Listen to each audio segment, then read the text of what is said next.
আবারও স্বাগত ২১ বিজনেসের সঙ্গে আছি মহিমা পলি। তৈরি পোশাক রপ্তানিকারকদের প্রণোদনা হিসেবে প্রায় ৩,০০০ কোটি টাকা দিয়েছে সরকার।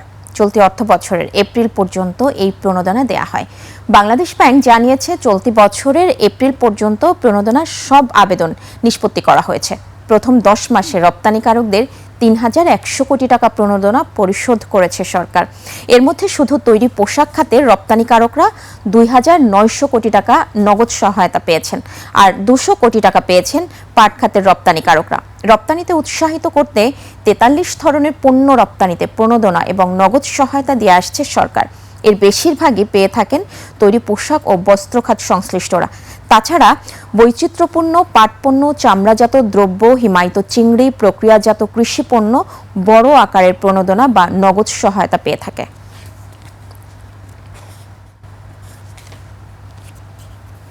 একীভূত ৫ ব্যাংকে পুরনো মালিকদের ফেরার সুযোগ বন্ধ হতে পারে। ব্যাংক রেগুলেশন আইনে যুক্ত ১৮ ক ধারা বাতিল কিংবা সংশোধনী আসতে পারে।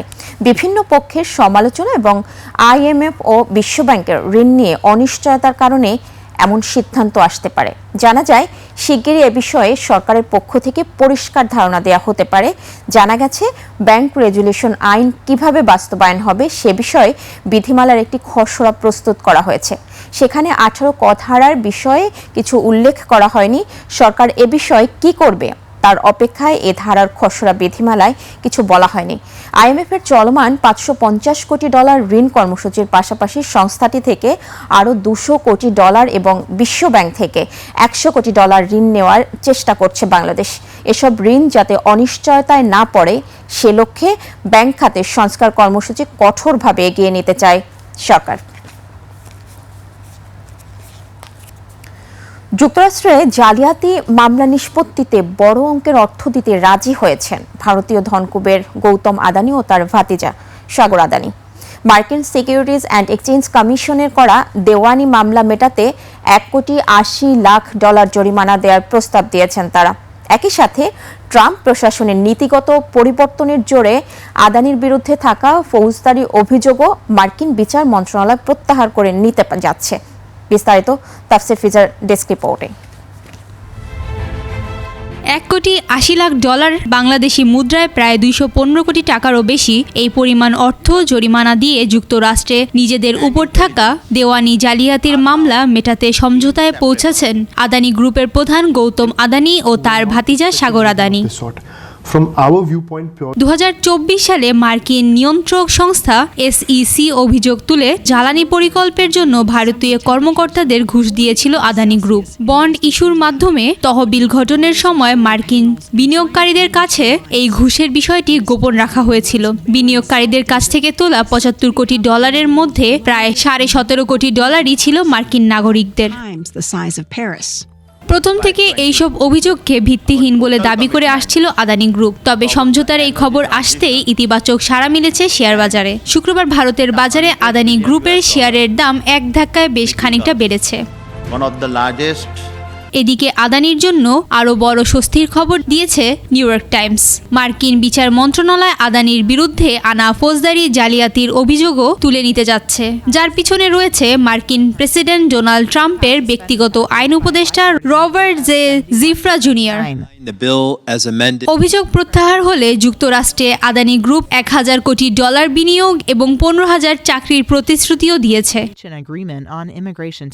63 বছর বয়সী গৌতম আদানি $8,200 কোটি সম্পত্তি নিয়ে বর্তমানে বিশ্বের অন্যতম শীর্ষ ধনী। তাফসির ফিজা ডেস্ক রিপোর্ট, 21 টেলিভিশন। অর্থনীতি পুরোপুরি ঘুরে দাঁড়াতে আরও 2 বছর সময় লাগতে পারে বলে জানিয়েছেন অর্থ পরিকল্পনা মন্ত্রী আমির খসরু মাহমুদ চৌধুরী। চট্টগ্রামে মা ও শিশু হাসপাতালের 18 তলা একাডেমিক ভবন উদ্বোধন অনুষ্ঠানে তিনি বলেন, মধ্যপ্রাচ্যে যুদ্ধের কারণে বাজেট থেকে জ্বালানি খাতে অতিরিক্ত 40,000 কোটি টাকা খরচ করতে হয়েছে।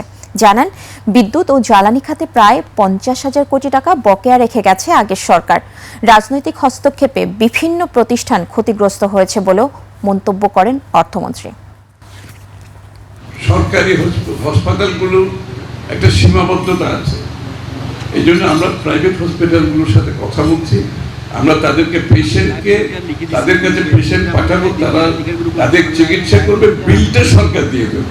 সুতরাং যারা হতদরিদ্র, যাদের দারিদ্রতার কারণে চিকিৎসা করতে পারছে না, তাদের জন্য এই স্বাস্থ্যসেবা ইনশাআল্লাহ আমরা এই জন্যই বাজেট বৃদ্ধি করা হচ্ছে। কোরবানির ঈদকে সামনে রেখে জামালপুর ও গাইবান্ধায় খামারগুলোতে চলছে গরুর বাড়তি পরিচর্যা, চলছে বাজারজাতের প্রস্তুতি। স্থানীয় চাহিদা মিটিয়ে দেশের বিভিন্ন জেলায় গরু সরবরাহের আশা প্রাণী সম্পদ বিভাগের। প্রতিনিধিদের তথ্য ভিডিওতে ডেস্ক রিপোর্ট। জামালপুরের খামারগুলোতে চলছে কোরবানির পশুর পরিচর্যা। গরুকে খাওয়ানো হচ্ছে ঘাস, খড়, ছোলা ও ভুসি। নিয়মিত দেওয়া হচ্ছে চিকিৎসা। মানুষ করার যে কথা, এটা গরু মানুষ করা এক কথাই।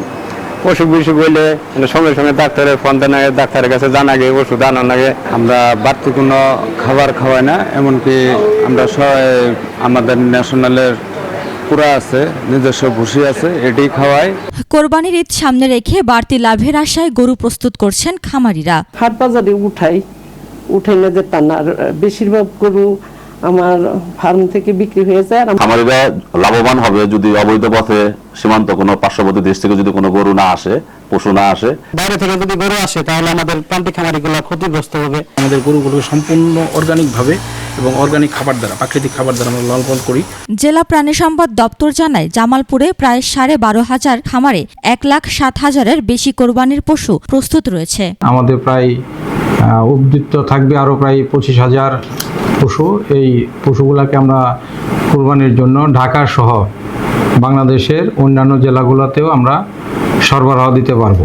গাইবান্ধায় পশু খাদ্যের দাম বাড়ায় খরচ বেড়েছে খামারিদের। দেশি কম আছে, ফিজিয়ানে বেশি আছে, এবং আরিয়া আছে, বকনা আছে, গাই আছে, মানে গাভী আছে। এগুলো আমাদের হচ্ছে 200 কেজি থেকে 350-400 পর্যন্ত আছে। জেলা প্রাণী সম্পদ বিভাগ জানায়, জেলায় চাহিদার তুলনায় বেশি পশু প্রস্তুত রয়েছে। ঈদের আগদিন পর্যন্ত মেডিকেল টিম সার্বক্ষণিক বাজারে গিয়ে তদারকি করবে এবং কোনো অসুস্থ গরু ওখানে আমরা যেন না ঢোকে। তারা জানিয়েছে, কোরবানির হাটে অসুস্থ পশু শনাক্তে কাজ করবে বিশেষ টিম। উপমা রায়, ডেস্ক রিপোর্ট, 21 টেলিভিশন।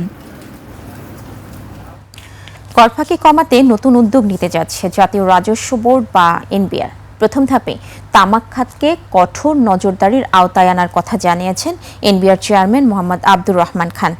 এরপর পর্যায়ক্রমে অন্যান্য খাতেও একই ব্যবস্থা চালুর পরিকল্পনার কথা জানান তিনি। বিস্তারিত জানাচ্ছেন সুমাইয়া খান।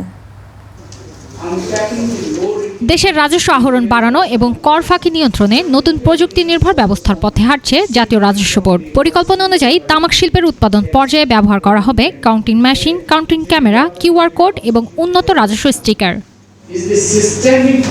রাজধানীর শিল্পকলা একাডেমি থিয়েটার ভবনে আয়োজিত প্রাক বাজেট সংলাপে এসব কথা বলেন এনবিআর চেয়ারম্যান। বলেন, আগামী 26-27 অর্থ বছরে বাজেটের রাজস্ব আহরণ বাড়ানোর পাশাপাশি ব্যবসা সহজীকরণ, কর্মসংস্থান সৃষ্টি এবং মূল্যস্ফীতির চাপে থাকা সাধারণ মানুষের স্বস্তির বিষয়গুলো গুরুত্ব পাবে। খুব জটিল যেটা বলেছেন, এই জটিলতাটা আমরা আসলে দূর করে দিয়েছি। কারণ আপনি যখন এই রিটার্ন যখন হয়েছে তখন কিন্তু জটিলতা চলে গেছে। আপনার দায়িত্ব হচ্ছে শুধু সঠিক তথ্য দেওয়া, ক্যালকুলেশন থেকে শুরু করে সব সিস্টেম করবে।